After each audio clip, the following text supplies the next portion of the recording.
Saudara, warung nasi Pariaman diserbu para pelanggan sejak 6.30 pagi lagi pada hari terakhir operasinya di 738 North Bridge Road. Kedai ikonik itu melaburkan tirainya hari ini setelah beroperasi selama 78 tahun. Menurut antara pemiliknya, mereka mahu berehat dahulu sebelum memikirkan antara pilihan untuk meneruskan warisan kedai itu. Dalam satu kenyataan yang dikeluarkan Penguasa Pembangunan Semula Bandar URA hari ini, beberapa agensi sudah menghubungi anggota keluarga pemilik untuk meneroka pelbagai pilihan sokongan.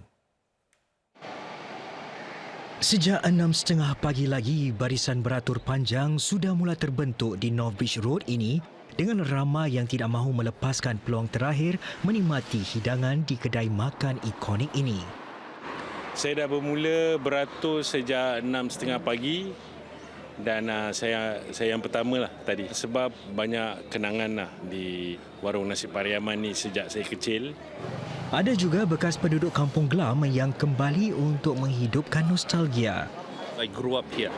So almost every single day, lepas habis sekolah, so my school is just around here, kindergarten lah. So I will go back home, then my grandma will give me some money. So I will walk over here and buy lah.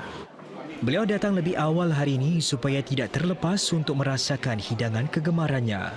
I was rather disappointed because last 2 days I came here, I dah beratur for 2.5 hours. By the time I was in front dekat gerai tu, I nak order, kakak tu bilang, sorry bro, semua dah habis.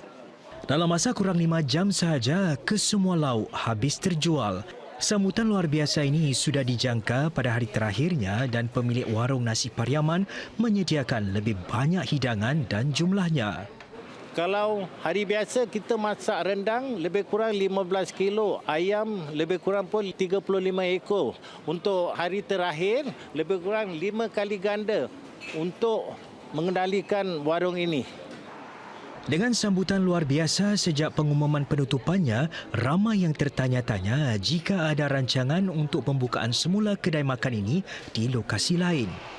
Buat masa ini saya ingin berehat dulu, insya-Allah dari lihat sokongan pelanggan kami. Kalau beri peluang kita akan sambung warisan pada masa hadapan.